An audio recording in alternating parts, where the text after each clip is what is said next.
Hi guys, welcome to Everything is Spiritual. So I'm going to start sharing my spiritual stories with you guys. I've wanted to do it for a while and I haven't done it, so I'm going to start doing it now. So every one of us have a different life. We live a different life and we experience, different things according to our mindset and our belief system. And so it's nice to know the background behind the person of who a person is, if you get what I mean. So everyone's got their strengths and their weaknesses. And, when you look at someone, you can see that they've been built from something. But, it's nice to share about your different experiences, the actual things, the experiences that made you who you are today. And so today I'm going to start off with this story. But after this, I'm going to have little stories on paper, and I'm going to pick it and I'm going to just tell the story when I pick it out. But today, because I sort of started speaking about this subject, I'm going to just talk about this subject today. So, okay. So this is when I got free gas for a year. So this is what happened, okay?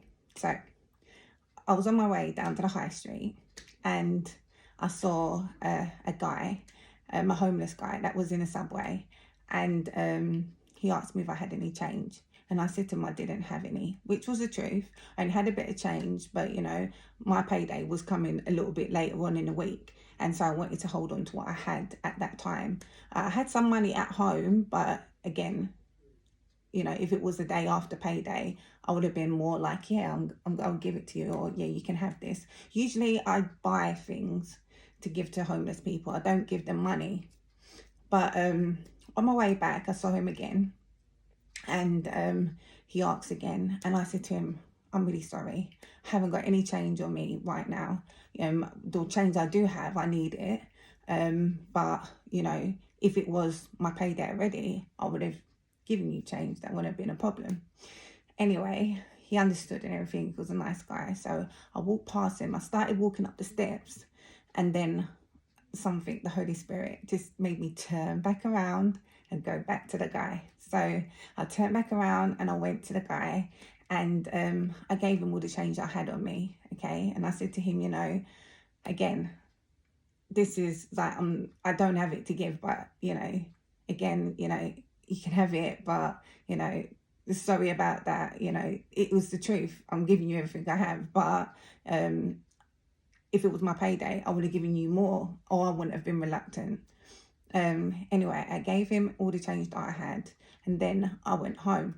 So when I got home later on in the day, I remember being in my room and I was up against the wall, literally leaning on it, and I was praying. And so the Holy Spirit said to me, what is your heaviest burden? So I said, my heaviest burden. And it's like, yeah, what's your heaviest burden? So I said, gas.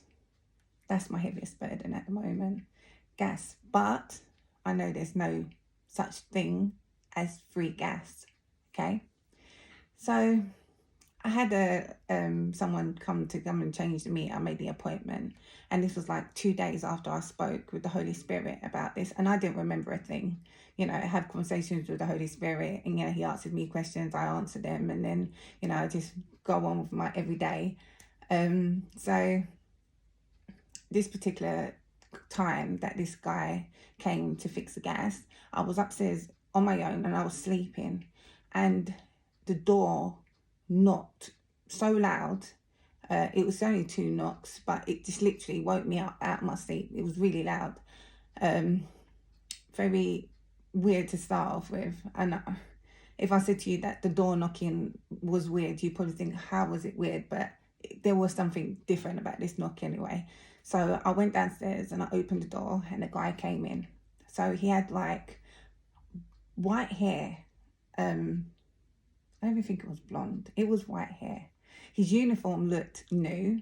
His boots were new or really clean. It didn't look like it looked like he's just started a new job or something like that. Anyway, he went down to the meter, done what he had to do, and then he stood back up.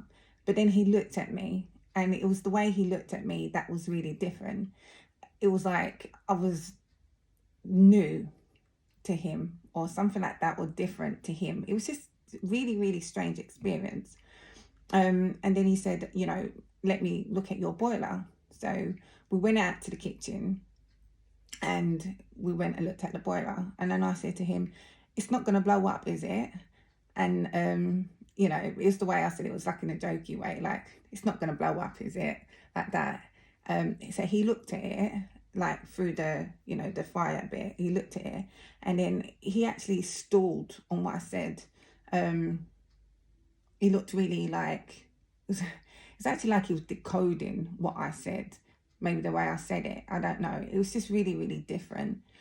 And then he said, no, it will remain the same size. And then I thought, oh my gosh, that is just so different. The answer just blew me away. I was standing there just looking, thinking, I didn't even understand it. I was like, it will remain it will remain the same size. I just thought it just sounded just like a different type of English. So he sort of had like a little smirk, like to say, you know, yeah, she's finding that difficult to break down, sort of thing. It was just weird because just the way we talk in England, you know, the UK, and just the way we just conversate, it was really, really weird that, you know, I just didn't have this.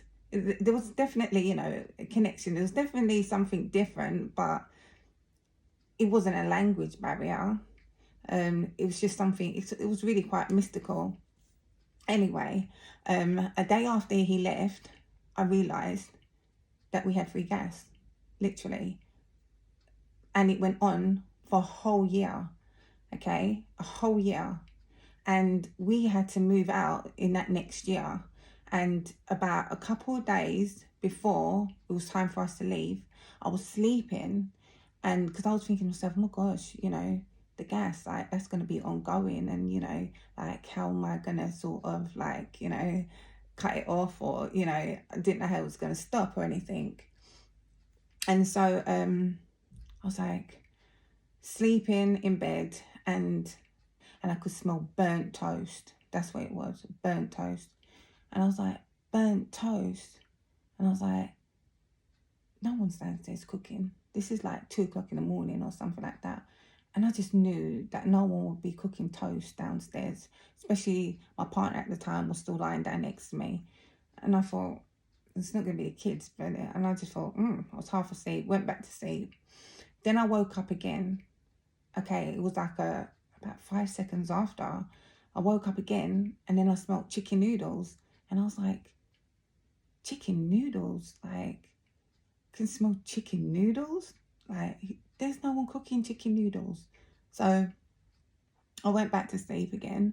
And then the last time, which was the 3rd time, and again, I woke up in like a shock again. I woke up and then I could smell gas. And I was like, oh my gosh, gas. I can smell gas, like that. And so the first time was the burnt toast. That was to wake me out of my sleep, to make sure I was awake. Then the chicken noodles was to get my attention. And then the gas was the answer. That was the thing, the whole answer to the whole waking up thing. And so the next day I called the gas people and I said that, you know, I just told them I could smell gas. I didn't smell it during the day. It was only that night. But then when they came over, they said there was a gas leak. So they managed to, you know, sort that all out. And that was just an amazing insight to what God can do when you say what your heaviest burden is, and, you know, when you trust that he's got your back and he will help you out through things. Like, for me to have got that free gas for a year, it was because what I gave to the guy at that time. And that was no more than like, it was no more than a £5 that I had that I gave to him. So in me doing that, which cost me a £5, do you know how much money I saved the whole year? Free gas. Like, it was just amazing. And it's just the power of God when you sow a seed, or you're obedient to God, what God's asked you to do, and what manifests in the outside, like in reality, through doing one simple thing, just paying attention to what God's asked you to do and just to do it. Like, a whole year of free gas is what I received. And I was just like, that is just absolutely amazing. So that's one of my supernatural stories that I wanted to share with you guys. And as I said, I've got more that I want to share with you guys. So I'll pick it out and I'll just tell you my experience. But these supernatural and spiritual stories that I share with you guys, these are what molded me to be who I am today. If I didn't witness certain things like that, I wouldn't have a faith so strong that would make me continue doing what I do and sharing the way I do share. Like I share my journey and my experiences, and how God showed me and led me through the Bible, all these stuff. I wouldn't have been able to do it had I have not had that connection with God, basically. And God showed himself to me on many times. And yeah, it's nice to share with you guys. So I hope you enjoyed my story. And I'm going to continue doing these stories. And yeah, it's just so amazing. Absolutely. Yeah. So, okay. So sending you guys all much love. Take care. Bye.